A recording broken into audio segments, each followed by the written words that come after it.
হ্যাঁ মই। তুমি রিকশা চালাও? আবার মনে কি বলতে আছে, মুই তো ছোটবেলা থেকে রিকশা চালাই। আপনার কোনো সমস্যা? এই খবরদার আমার সাথে ফাইজলামি করবে না। তুমি যে রিকশা চালাও সেটা আমাকে বিয়ের আগে বলো নাই কেন?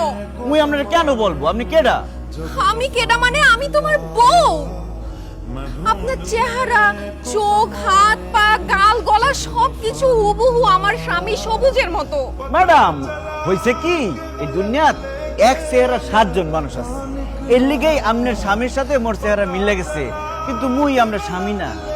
দোস্ত বাদ দে তো, তোর স্বামী রিকশা চালাতে যাবে কেন? এইটা তোর স্বামী না, চল তো। আরে আমার জীবন মরণের প্রশ্ন আর তুই চল চল চল চল করতেছিস। দাঁড়া। এই আপনি একটা শার্ট দেন।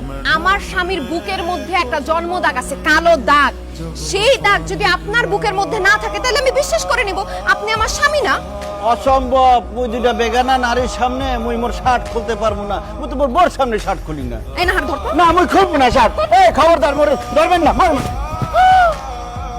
দোস্ত কালো দাগ তো সত্যি সত্যিই আছে। সত্যি করে বলেন তো আপনি কে? ধরা যখন পড়ে গেছি আর মিথ্যা কথা বলবো না শান্তি। আমি লাল মিয়া না, আমি সবুজ, তোমার স্বামী। আমার চাকরি চলে গেছে তো, তাই রিক্সা চালাইতেছিলাম। কি আর করবো বলো? ছি শান্তি, ছি। তুই একটা রিকশাওয়ালাকে ভালোবেসে বিয়ে করছিস? তুই এত সুন্দর একটা মেয়ে, ভার্সিটির সব ছেলে তোকে পছন্দ করতো, আর তুই রিকশাওয়ালার সাথে সংসার করতেছিস। আমি তো তোর মতো দেখতে এত সুন্দর না, তারপরে আমার জামাই সরকারি চাকরি। আল্লাহ, তোর রুচি এত খারাপ! তোর স্বামীর পরিচয় জানার পর তো লজ্জায় আমারই মাথায় হেঁটে হয়ে যাচ্ছে। তোর সাথে আমি আর কোনো সম্পর্ক রাখবো না, কারণ আমার জামাই সরকারি চাকরি করে। তোর সাথে সম্পর্ক রাখলে আমার কোনো মান সম্মানই থাকে না। রিকশাওয়ালার বউ রিকশাওয়ালার সাথেই থাক। রিকশাওয়ালার আমি বিয়ে করছি, এটার একটা ভিত করতেই হবে। এই শান্তি, চুপ কর। কি হয়েছে? কান্নাকাটি করতেছিস কেন? এইরকম একটা ছোট লোক, একটা অশিক্ষিতর সাথে আমার বিয়ে হয়েছে। খবরদার বৌমা, তুমি কোন সাহসে আমার ছেলেকে অশিক্ষিত ছোট লোক বলতেছো? অশিক্ষিত ছোট লোক বলছি কারণ সে রিকশা চালায়। এখন আপনি বলেন, ও যদি অশিক্ষিত না হইতো তাহলে কি রিকশা চালাইতো?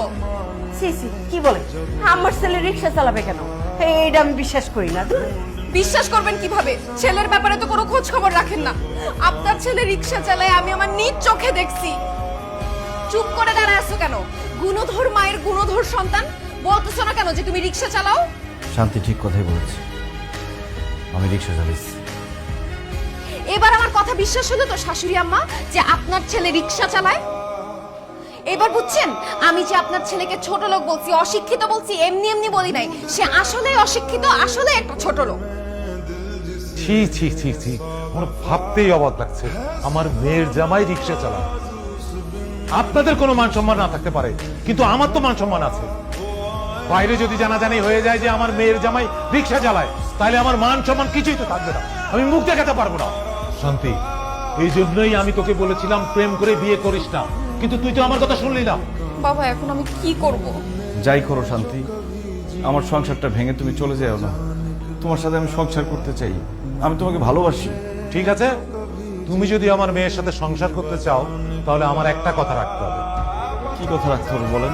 তুমি তোমার এই বাবা মাকে ছেড়ে আমার বাড়িতে গিয়ে ঘর জামাই থাকতে হবে। অসম্ভব, আমার ছেলে এই বাড়িতে আমি করে কোনো হানে থাকবো না। সবুজ, আমার বাবা যা বলছে তুমি এখন সেটা করবা।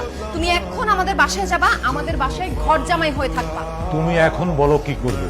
তুমি কি আমার সাথে আমাদের বাড়িতে গিয়ে ঘর জামাই থাকবে, নাকি তোমার বাবা মার সাথে থাকবে? চুপ করে আসিস কেন? তুই ক, তুই তোর মায়ের সাথে থাকবি। আজকে রাতটা আমাকে সময় দেন, আমি কালকে আপনাকে জানাচ্ছি। যেভাবেই হোক জামাইকে আমাদের বাসায় নিয়ে যেতেই হবে। তুই জামাইকে রাজি করা। কালকে সকালবেলা বাবা আসবে, তুমি সবকিছু গুছিয়ে নাও। তুমি আমি বাবার বাড়িতে চলে যাবো। আর যদি তুমি আমার সাথে আমার বাবার বাড়িতে না যাও, ঘর জামাই না থাকো, তাইলে তোমাকে আমি ডিভোর্স দিব, তোমার সাথে আমি সংসার করবো না। এখন তুমি ভেবে দেখো তুমি কি করবে।